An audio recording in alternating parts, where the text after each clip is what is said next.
L'un des meilleurs parcours à choisir lors du choix d'orientation est celui d'économie et gestion, car celui-ci regroupe beaucoup de métiers indispensables au sein des entreprises.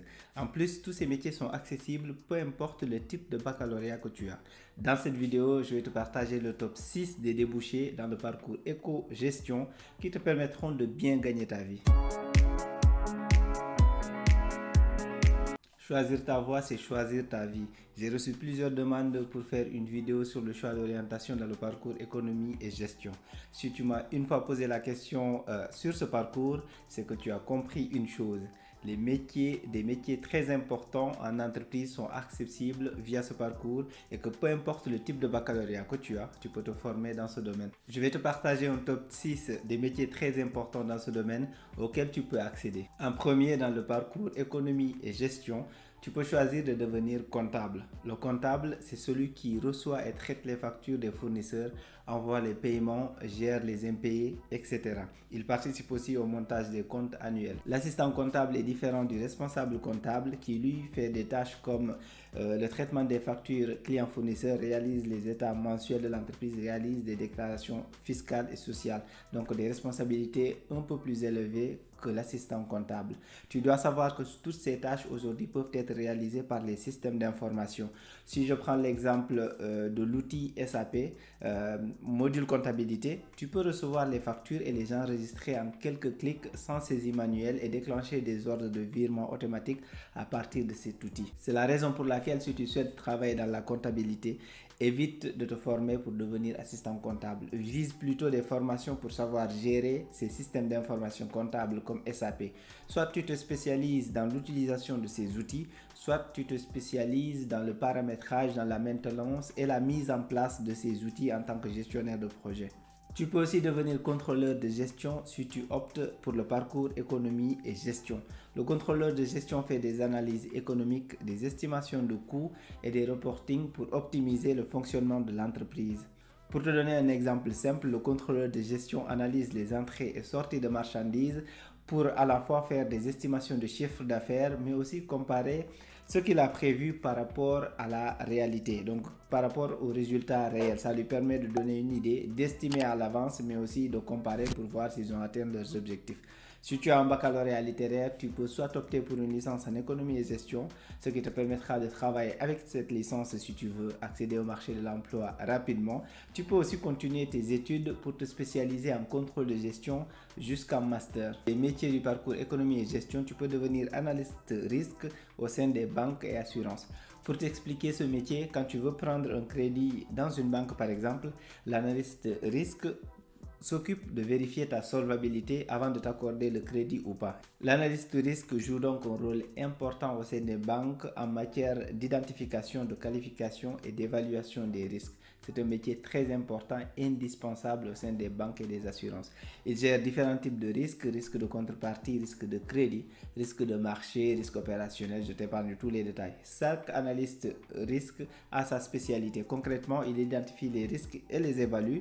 Il met en place des dispositifs d'alerte et des procédures de gestion d'incidents. Si toutefois il se rend compte de quelque chose, il met en place des procédures pour pouvoir traiter, pour pouvoir être réactif par rapport à ce qu'il a découvert. Si toutefois il voit qu'il y a des risques à accorder, par exemple un crédit à une personne. Donc je t'épargne tous les détails, tu peux aller taper sur Google ce métier, tu auras plus de détails. Là c'est juste pour te donner une idée, pour que tu saches que ce métier existe, que c'est un métier important et que tu peux y accéder. Si tu choisis de suivre le parcours économie et gestion après ton baccalauréat, tu peux devenir responsable marketing digital.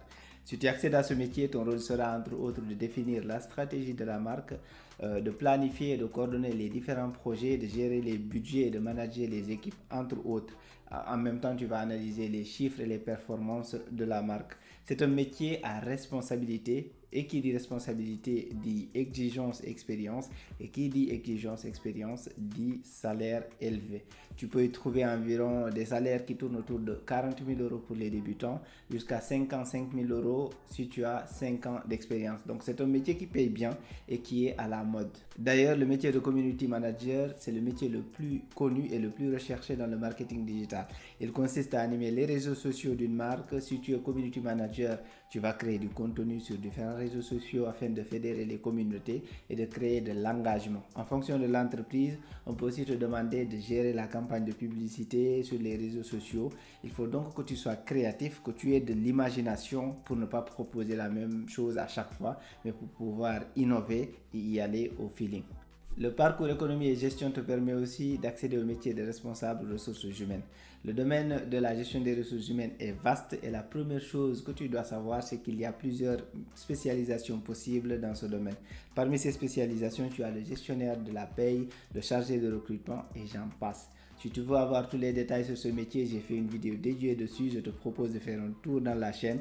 Tu auras tous les détails dans la vidéo. C'est une vidéo assez explicite qui te fournira les informations dont tu as besoin. L'avantage de ce type de formation, comme les autres évoquées précédemment, c'est qu'elles sont accessibles avec un baccalauréat littéraire. Si tu as des difficultés en maths, par exemple, tu n'auras pas beaucoup de difficultés car les mathématiques qui y sont appliquées ne sont pas très compliquées. C'est aussi un domaine qui est en train de se transformer grâce au système d'information et à l'intelligence artificielle. Donc, c'est un métier très important.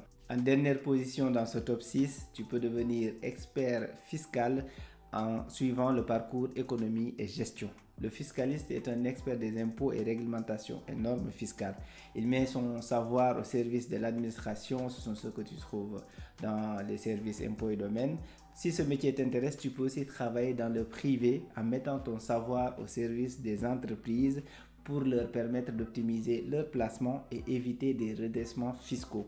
C'est très important et c'est un métier très recherché dans les entreprises.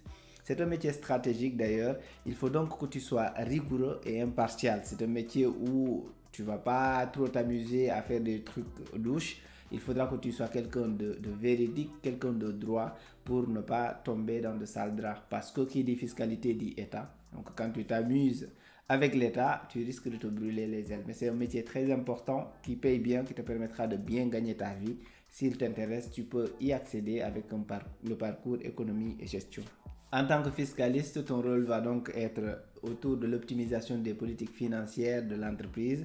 Tu vas étudier les réglementations en vigueur, entre autres, pour permettre à ton employeur de payer moins d'impôts tout en restant dans le cadre légal. Payer moins d'impôts tout en respectant la loi. On ne dit pas de faire de l'évasion fiscale ou de contourner les règles, en respectant la loi. Bien évidemment, il y a d'autres métiers très importants qui recrutent dans le parcours économie et gestion, mais ici le but n'était pas de te faire une liste exhaustive de tous ces débouchés, mais c'était plutôt de te faire un top 6 des métiers intéressants, accessibles aux bacheliers littéraires et scientifiques, mais le plus important, ce sont des métiers qui recrutent et qui permettent de bien gagner ta vie. Quand tu vas choisir ton orientation, fais tes propres recherches et concentre-toi sur le résultat de tes recherches. Le parcours économie et gestion te permettra d'accéder à pas mal de métiers. C'est à toi, en fonction de tes aspirations, de faire ton choix et de faire en sorte de réussir par rapport au choix que tu auras fait. Pour tous ces métiers, tu peux choisir le parcours économie et gestion après le bac et te spécialiser dans l'un d'eux après la licence. Tu peux aussi directement te former dans ces domaines dès le bac. C'est à toi de faire ton choix. Mais sache que la première option te permettra de connaître l'ensemble des métiers, la plupart des métiers de la gestion que tu vas rencontrer au sein des entreprises, ce qui augmentera tes connaissances du fonctionnement d'une entreprise. Donc le fait de faire du tronc commun au début jusqu'à la licence avant de se spécialiser, ça a des avantages, mais ça sera à toi de faire ton choix en fonction de ce que tu veux. Une dernière chose, avoir un baccalauréat littéraire ne t'empêche pas d'accéder à des métiers intéressants comme ceux cités dans la vidéo, mais encore faut-il que tu le saches et cela dépend que de toi.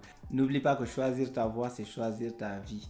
J'espère que cette vidéo t'a plu. Si c'est le cas, like et abonne-toi. Merci et à très bientôt.